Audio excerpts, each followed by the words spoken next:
நீங்கள் ஒவ்வொருவருமே இறைவனுக்காக பிரயாசப்படுறீங்க. அதில் எவ்விதமான மாற்றமும் இல்லை. இன்றைய பிரசங்கத்தை நம்ம பார்க்கிறோம்.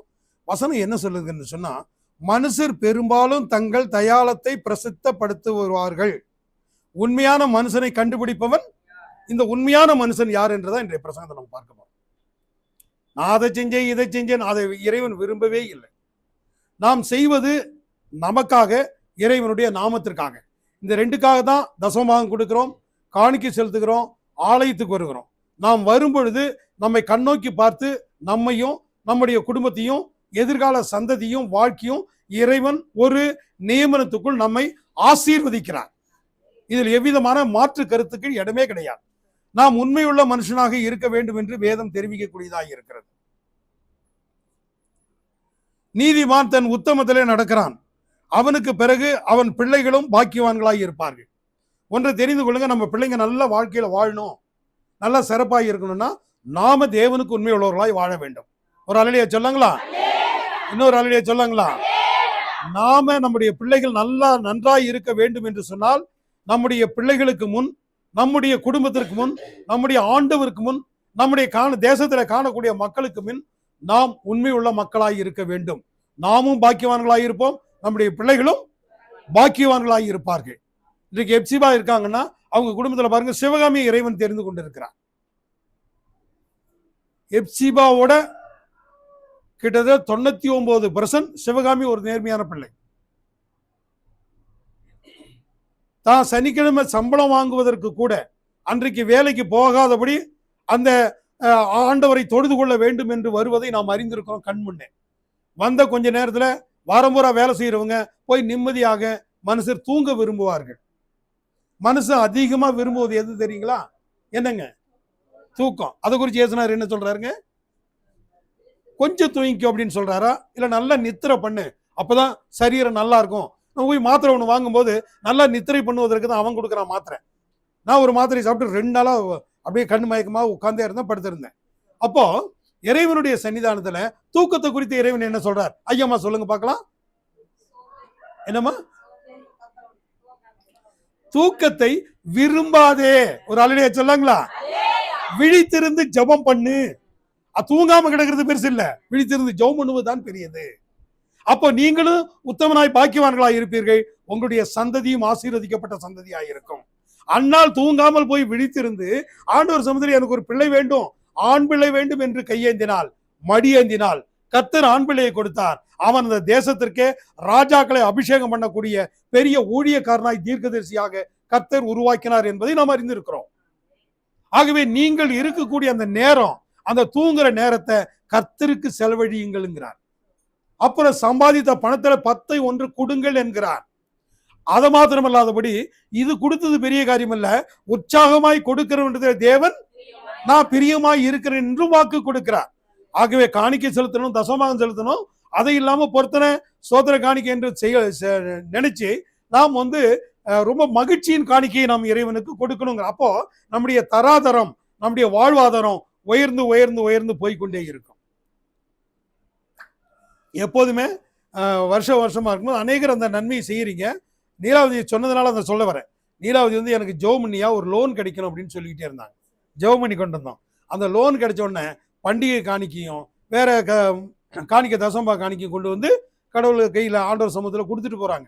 அவங்களுடைய வாழ்வாதாரம் டெய்லி ஏதோ ஒரு வேலை செஞ்சாதான் பிழைப்பு உண்டு. ஆனால் ஆவிக்குரிய மனிதர்களுக்கு பிழைப்பு அதில் இல்லை, கர்த்தருடைய நாமத்தில் இருக்கிறது என்று வேதம் சொல்லுகிறது. ஆகவே தேவனுடைய சன்னிதானத்திலே ஒரு அதிகாரத்தை நம்ம வாசிக்கிறோம். லூக்கா எழுதின சுவிசேஷ புஸ்தகம் 22ஆம் அதிகாரத்திலே பார்க்கும் பொழுது, லூக்கா எழுதின சுவிசேஷ புஸ்தகம் 22ஆம் அதிகாரத்திலே நாம் பார்க்கும் பொழுது அங்கே 40வது வசனத்தை நாம் வாசிக்கும்படி கேட்டுக்கொள்கின்றேன்.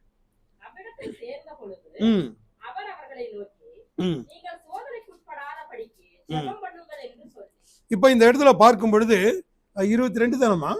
ஆமா, நீங்கள் 22:40 நான் வாசிக்கும் போது நான் எடுத்துக்கிறேன்.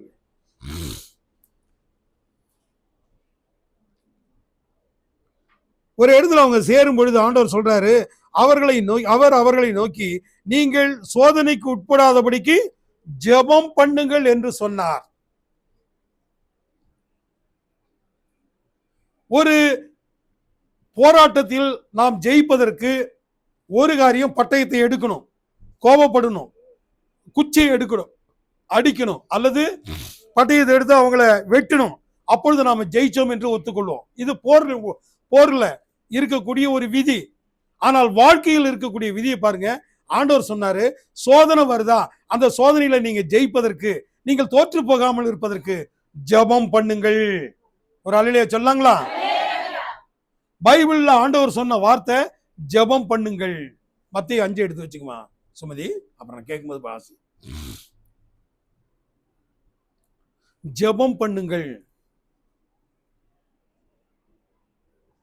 அப்போ ஆண்டவருடைய சன்னிதானத்துல இவனுக்கு எல்லாம் போய் ஜெபம் பண்ணல. ஆண்டவர் ஜெபிக்கிறார், சாக போறார், மரிப்பதற்கு ஒப்பு கொடுக்க போறாங்க. அப்பொழுது ஒருத்தன் வந்து 12 பேத்துல ஒருத்தன் யூதாஸ், அதெல்லாம் நம்ம கோயிலுக்குள்ள ஒருத்தன் நமக்கு விரோதியா இருப்பாங்க. அதெல்லாம் நம்ம பார்க்கணும். நம்முடைய கடமை ஊழியம், ஜெபம், நல்ல போதனையை கொடுக்கணும். இதுதான் நம்முடைய கடமை. ஆண்டவருடைய சன்னிதானத்துல பாருங்க, அவன் யூதாஸ் காரியத்து சிரிச்சுக்கிட்டே வந்து கட்டி பிடிச்சி முத்தம் கொடுக்கிறான். நான் ரொம்ப நேசிக்கிறவங்களுக்கு அந்த செயலை செய்வேன். ஆமா, உள்ள வந்து உட்காந்து.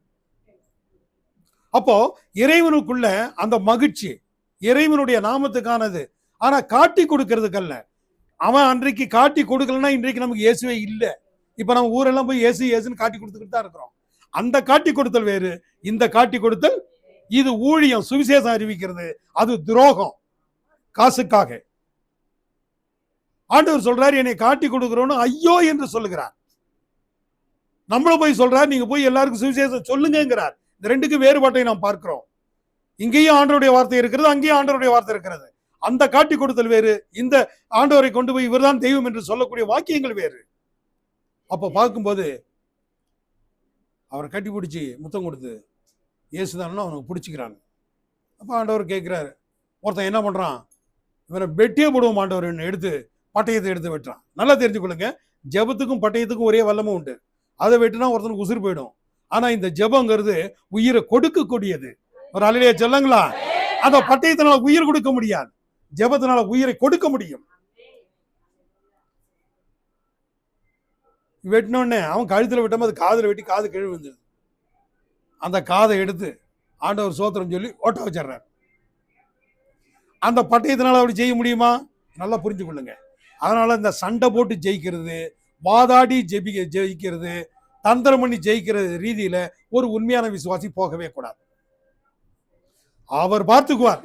நீங்க நன்மையை செய்யுங்க. என் வாழ்க்கையில துரோகிக்கு நன்மை செய்வேன், கெட்ட எனக்கு எதிராக வந்தவங்களுக்கு நன்மை செய்வேன். அதனால கடவுள் நாம மகிழ்வுபடக்கூடியதாக இருக்கிறார். அநீதியுள்ள நியாயாதிபதி அந்த பெண்ணு போகும்போது கூட அவனே நியாயம் செய்யக்கூடியவனாக இருக்கிறான். ஆகவே நம்ம உண்மையுள்ள நியாயாதிபதி நாம் ஜெபிக்க போகிறோம். அந்த ஜெபம் வெறுமனே நம்மை விடவே விடாது. அப்ப நம்ம பார்க்கும் பொழுது, ஏண்டா பட்டயத்தை எடுக்கிற அப்படின்னு சொல்லி அவர் எடுத்து ஒட்ட வச்சிடுறார். அவரை ஒப்பு கொடுக்குறாங்க.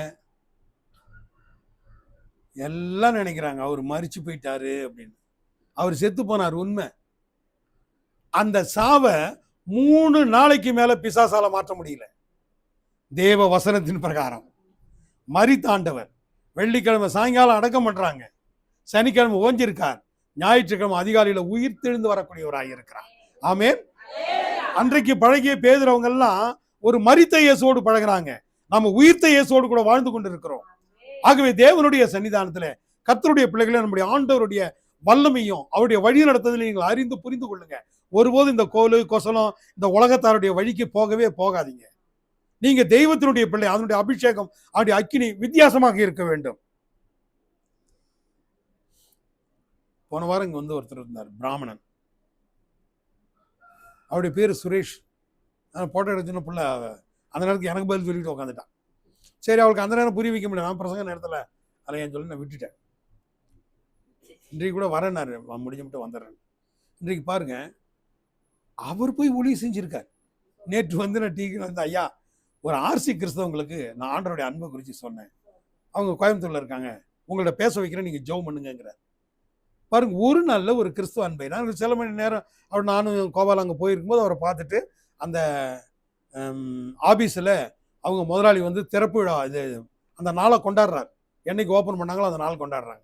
அப்போ நானும் கோபால் போனோம். முதலாளி வரல, லேட் ஆயிடுச்சு. அந்த டைமிங் வந்து எங்களுக்கு ஒத்து வரல. அவர் அங்கே புறப்படுற டைம் இவங்க எங்களுக்கு சொல்லிட்டாங்க. அதனால் நானும் வேறு வெளியில் போகணுன்னு ஜெபம் பண்ணோம். காணிக்கெல்லாம் ஒரு கவரில் போட்டு காணிக்கெல்லாம் கொடுக்குறாங்க. பாருங்கள், அவங்களும் ஒரு ஆர்சி கிறிஸ்தவங்க. ஆனால் அதில் மேனேஜராக இருக்கிற ஒரு பிராமணன் இன்னைக்கு வந்தாலும் வருவார். அப்போது அவர் பேருடைய சுரேஷ். இங்கே வந்து பார்க்கும்போது எல்லாரையும் பார்க்கும்போது அவருக்குள் பக்தி உருவாகிறது. அவங்க முன்னாடியே நாம கசாமசான்னு ஏதோ வீட்டு சண்டைகளை இங்கே கொண்டாந்து போட்டுக்கிட்டு இருந்தோம்னா பக்தி உண்டாகுமா? நாம் எச்சரிக்கையாக இருக்க வேண்டும். இறைவனுடைய நாம தூசணம் அடையாதபடி காத்துக்கொள்ள வேண்டும். இப்ப பாருங்க, ஆண்டவர் 3ஆம் நாள் உயிர் தெழுந்துட்டார். அநேகர் ஒரு உயிர் தெரிந்து புரியல. ஆனா அங்க கல்லறையில போய் பார்க்குறாங்க சகோதரிகள். அப்ப சகோதரிகள் போய் பார்க்கும் பொழுது அங்க ஆண்டவரை படுக்க வச்ச இடம் காலியா இருக்கிறது. பேதுரு வந்து பார்க்குற காலியா இருக்கிறது. அப்போ தோட்டக்காரனை போல ஆண்டவர் அவங்களோட உலாவி பேசுறார். எப்பொழுதுமே இறைவனை தேடுகிறவர்களுக்கு இறைவன் உறவாடக்கூடிய தேவனாகத்தான் வெளிப்படுவார். நாம் இறைவனை தேட வேண்டும். இறைவனை தேடுகிறவர் கொடுக்கிறவர்களாக இருக்க வேண்டும். ஒருவது பிச்சை எடுக்கக்கூடாது. நமக்கு தெரிஞ்சவங்கள்ட்ட உறவாடுறவங்கள்ட்ட நம்ம வாங்கலாம், அதில் ஒன்றும் தப்பு கிடையாது. அது நம்முடைய நோக்கம் அல்ல. ஜெபத்தில் பெற்றுக்கொள்ளத்தக்கதான விதத்தில் இறைவனை நாம் தேட வேண்டும். இங்கே ஆண்டவர் ஜெபியுங்கள் என்று சொல்லுகிறார். 5ஆம் அதிகாரம் வாசிப்போம். மத்தேயு மலையின் மேல் ஏறினார். அவர் உட்கார்ந்த பொழுது அவருடைய சீசர்கள் அவரிடத்தில் வந்தார்கள். அப்பொழுது அவர் தமது வாயை திறந்து அவர்களுக்கு உபதேசித்து சொன்னது என்னவென்றால், ஆவியில் எளிமையுள்ளவர்கள் பாக்கியவான்கள், பரலோக ராஜ்யம் அவர்களுடையது. போதுமா? அப்படி நிறைய நீங்க வாசிச்சுட்டே போலாம். ஒரு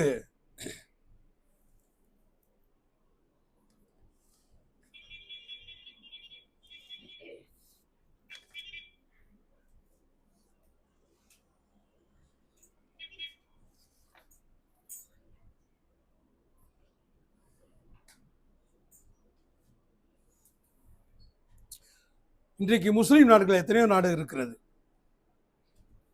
கிறிஸ்துவ நாடுகள் ஒரு சில நாடு தான் பூர்வீகமான நாடுகளாக இருக்கும். உதாரணமாக சொன்னால் இஸ்ரேல் நாடு. ஆனால் உலகம் முழுசும் கிறிஸ்தவர்கள் அதிகமாக இருக்கிறாங்க. சவுதி அரேபியாவில் 2001, இன்னைக்கு 2005, எத்தனை வருஷம் ஆச்சுங்க? ஒரு 3 வருஷம். சல்மான் என்கிற அதிபர் இருக்கிறார், அரசன். அங்கே அரசன் தான், அதிபர்லாம் அரசன். அவங்களுடைய நோக்கம், குறிக்கோளே வந்து அவங்க பிறந்த உடனே முறையா வந்து குரானை கற்றுக்கொள்ள வேண்டும். குரான் தான் அவங்களுடைய புனித நூல். அதுல என்ன சொல்லப்பட்டிருக்கிறது என்று சொன்னால், குரானில் இருக்கிற அல்லாவை தவிர வேற யாரையும் தெய்வம் என்று என்ன பண்ணக்கூடாது? வாயில உச்சரிக்க கூடாது. உச்சரிக்கிறவங்களுக்கு ஆம் என்று கை தூக்க கூடாது. பைபிளை தொடக்கூடாது. பைபிளை படிக்க கூடாது. அப்படி பைபிள் படித்தாலோ, இயேசுநாதரை பத்தி ஒரு வரி ஏதாவது மேன்மையா சொல்லிட்டாலோ அவங்களுக்கு மரண தண்டனை, கழுத்த தலையை வெட்டிடுவாங்க. இப்ப அரசருடைய பேர் என்னங்க? சல்மான். நல்ல மனசுல, அதுக்காக தான் சொன்னேன். அங்கேயும் கவனம் இல்லாமல் நல்லா கேட்டுங்க. நாமெல்லாம் என்ன கிறிஸ்துவ வாழ்க்கை வாழ்றோங்கிறத ஒரு அர்த்தம் தெரிஞ்சு கொள்ளுங்க. ஒரு பாட்டு பாடிட்டா நம்ம நல்லது, சந்தோஷம்தான். ஆனால் இன்னும் வாழ வேண்டிய வாழ்க்கை எவ்வளோ இருக்குங்கிறத நீங்கள் புரிந்து கொள்ளுங்க. அவர் முஸ்லீம். சல்மான் ராஜாவுடைய 3வது மகன். அவர் பிறக்கும்போது அவருக்குன்னு 12 கார், அவருக்குன்னு போன் பண்ணிட்டா ஹெலிகாப்டர், சுற்றி வர்றதுக்கு எங்கனாலும் போகலாம். அவங்க உட்கார்றது தங்க சிங்காசனம்.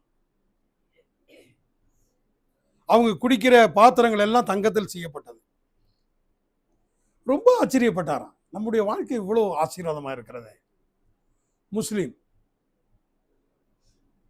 அரபு தேசத்தவர்கள். அப்பொழுது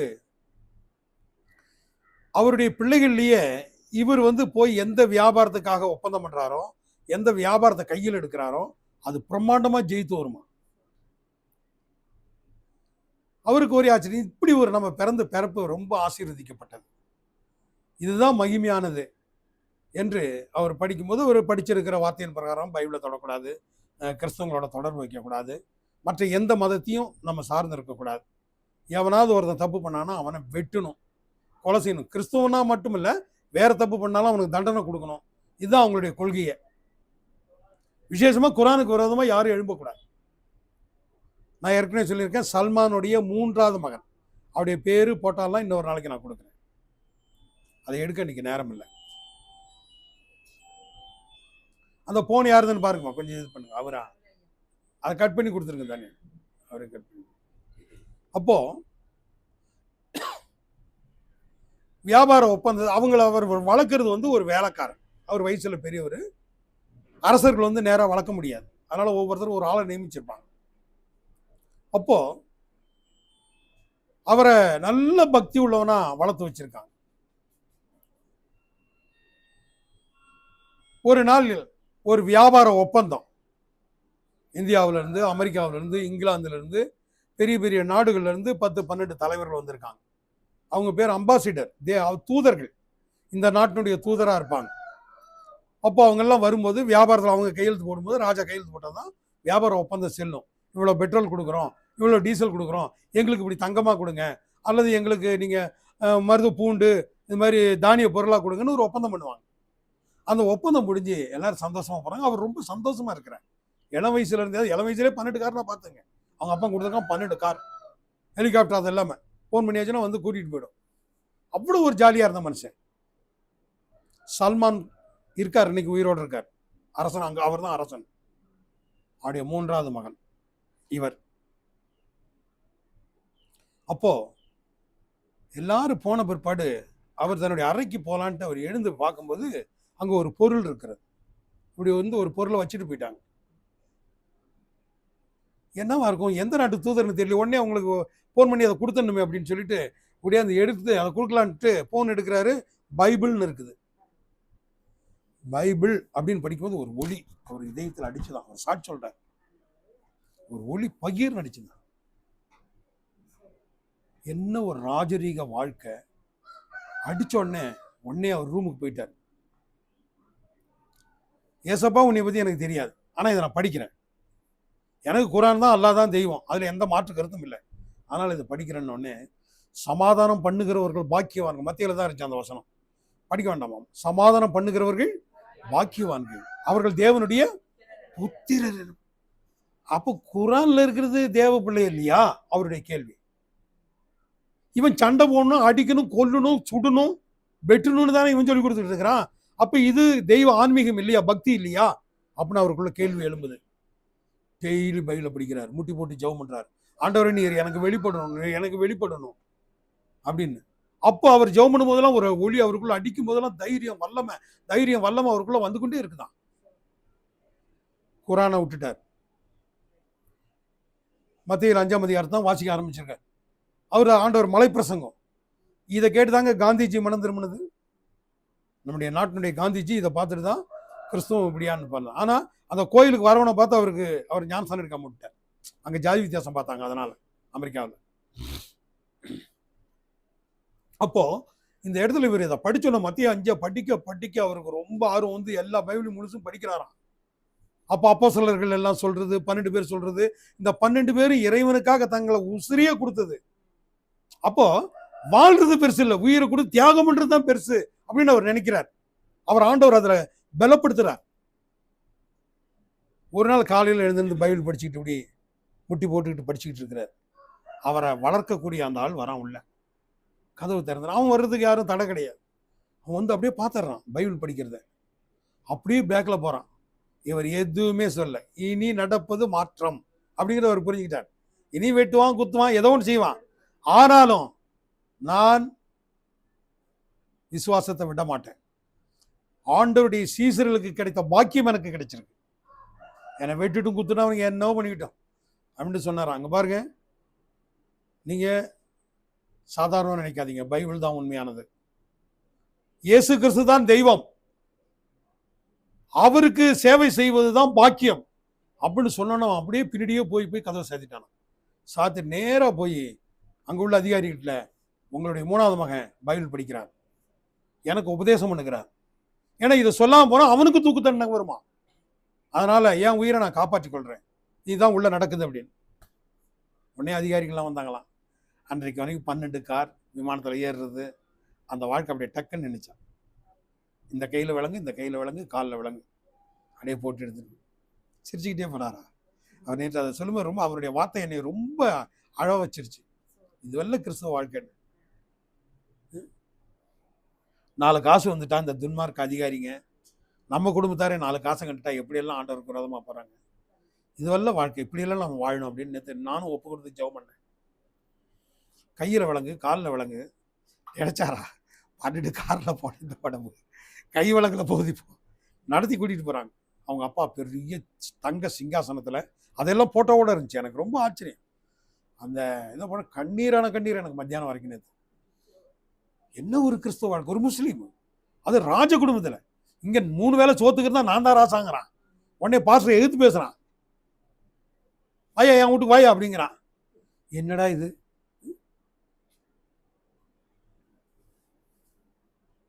ஒரு டிரான்ஸ்ஃபர்ல வந்த அதிகாரிங்க அவன் இஷ்டத்துக்கு நடக்கிறான்.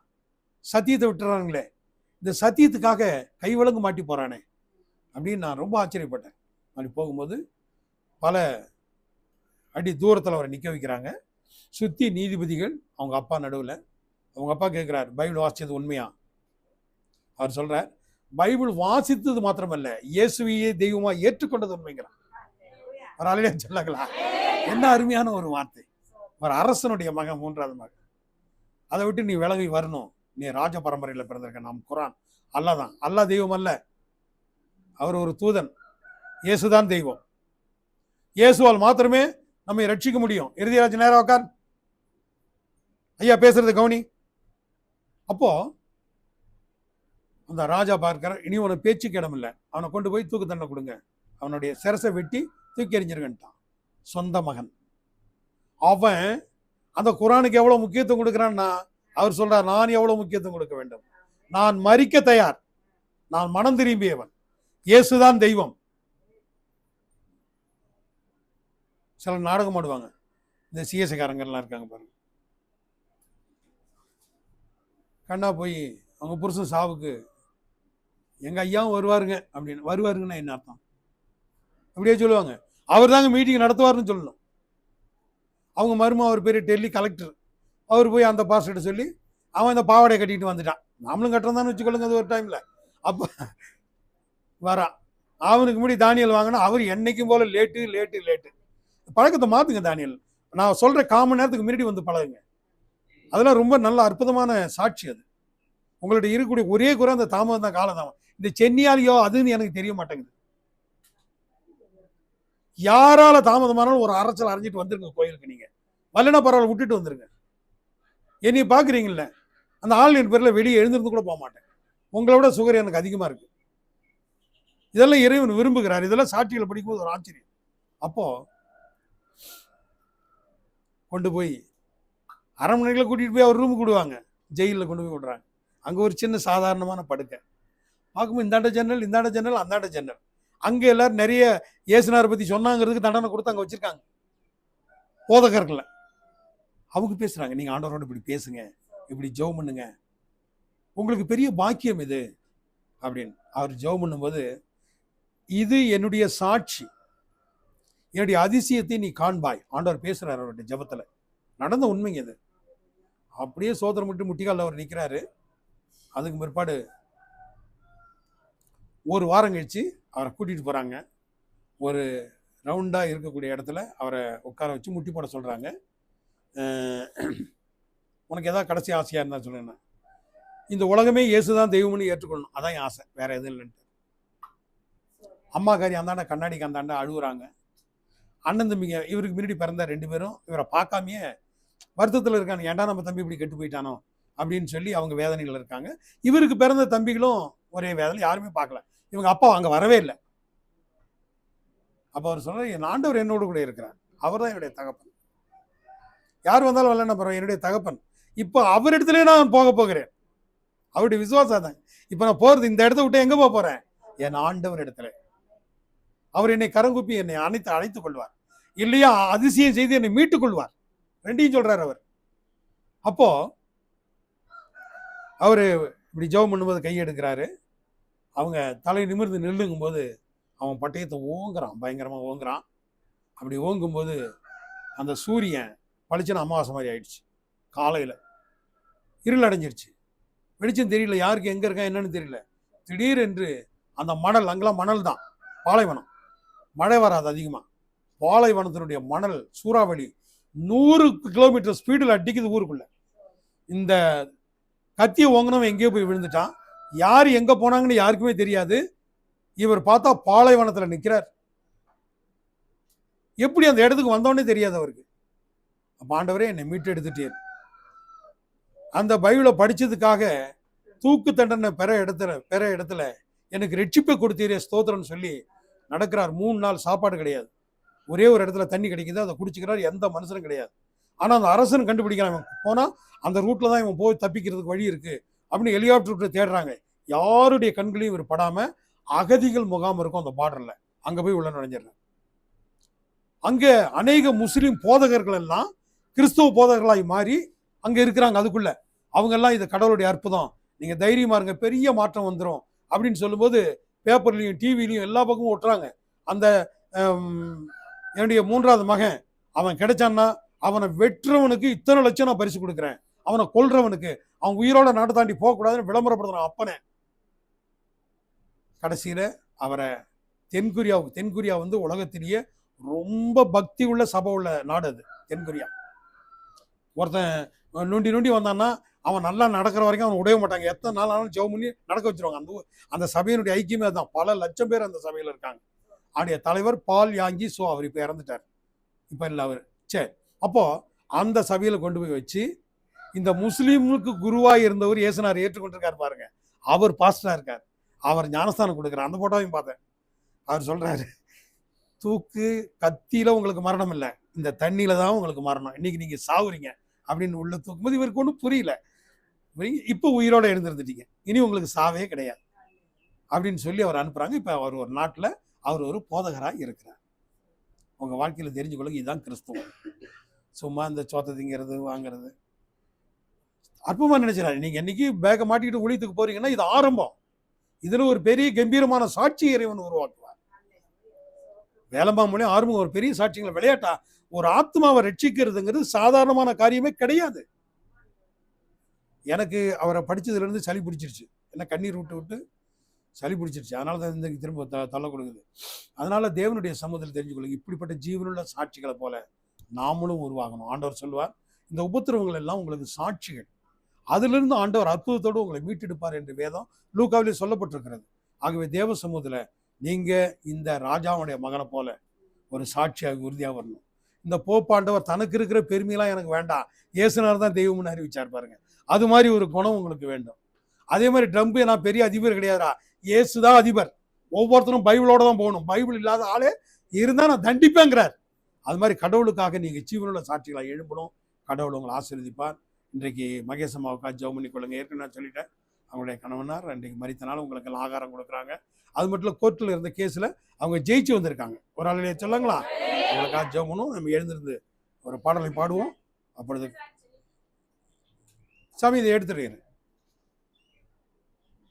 நேரம் வளர்த்தக்கூடாதுமா, சாப்பாட்டுக்கு இரு